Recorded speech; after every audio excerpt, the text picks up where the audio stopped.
Kentucky cooking segment brought to you by Creative Kitchen and Bath, where you will always cook in style. Welcome back to Midday Kentucky. We are here at Creative Kitchen and Bath, and we're in the kitchen with Miss Allison Davis, chef extraordinaire. We've just been cooking up a storm, haven't we? I know, I love it. Okay, so we've Purple got chicken. Yeah, purple chicken. How did this happen? I don't even know. Better known as Coq Au Vin, right? Yeah, which okay. is a classic French kind of rustic dish, which is wine braised chicken. Ooh. So I've got a marinade here. Okay. And the chicken is best if it's been kept overnight in this marinade. So it's a little bit of red wine. Got some onions, some celery, some fresh herbs like our rosemary and our thyme. Okay. And what I have done now is I have patted them dry just a little bit. So they soaked overnight, but I'm patting them dry so that we can get a little bit of a sear going, right? Okay. So a nice hot pan. Yes, and with then coconut oil. Yeah, and then we're going to lay our chicken in and let it sear. And again, I'm assuming you can use any oil. Yeah, you want a high heat oil that is going to, you know, come to a high heat without burning. So it doesn't need to be olive oil. It needs to be something higher than olive oil. Okay. So and the reason we patted that dry, as you noticed I did, was to prevent from the splashing. Right. It's going to splash a little bit, but that's okay.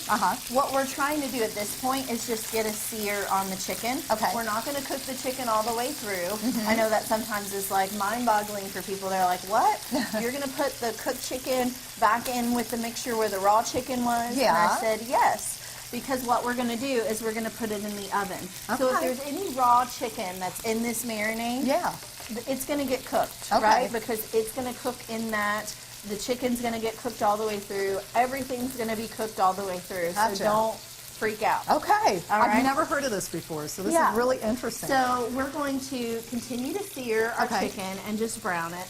And then I typically will cover it and put it in the oven for about 350, 375. Okay. And it will go for a good 25 to 45 minutes, depending on the thickness of the chicken, how you cut it. And we're going to cook this to the internal temperature. With chicken, you want to go about 165. Okay. So if you have a digital thermometer or you're, using a thermometer to temp the chicken, it would read at 165 and you could pull it out and you'd be good to go. Gotcha. If you don't have that, one way to check is by cutting into the chicken and the juices run clear. Okay. So you shouldn't have any blood, coming out at all. It should be nice and clear. All right. Okay. So we can kind of see where we're at here, but we've got some browning happening with our chicken. And yeah, the reason it's called that purple or gets that purple color is from the red wine. And it really just gives a unique, gorgeous flavor to the chicken. It sounds delicious. I can't wait. Because you've almost used it as like a brine. Yeah. So we've taken some of the juice out of the chicken and then infuse red wine into it, basically. Now, did you have a preference on the wine that you used? Good question. You want to use a dry red wine. Okay. So like a Cabernet, a Sauvignon, a Syrah. I like to go with a nice, bold red wine. Okay. All right. Now I've got one in the oven I'm going to go ahead and pull out. I did have some roasted carrots. You could throw those in with it. I like to serve those kind of on the side. These were just some nice heirloom. I tossed those with some olive oil, salt, pepper, same herbs, so you kind of have the same flavors working. And then we'll serve that on the plate with them. Sometimes you have some nice onions, but again, all of that could go in here and just keep working. All right? Wonderful. So I'm going to pull that out of the oven, and we're going to take a look at it once it's been all the way cooked. It smells fantastic.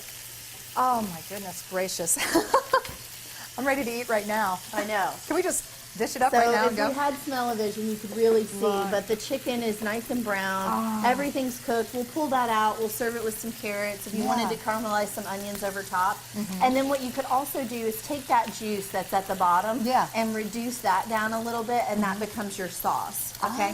And what I mean by reducing is just taking it in the pan, pouring in those juices, Yeah. and letting that liquid reduce by half. Okay. And that concentrates the flavors and just makes a thicker sauce for you. It's fantastic. Can't It's wait a classic. Cannot wait to try it. For this recipe and many other recipes, head over to our website at WTVQ.com/Midday Kentucky, or you can head over to Miss Allison's website at WildThymeCooking.com, and you can find me on Instagram at Chef Allison Davis.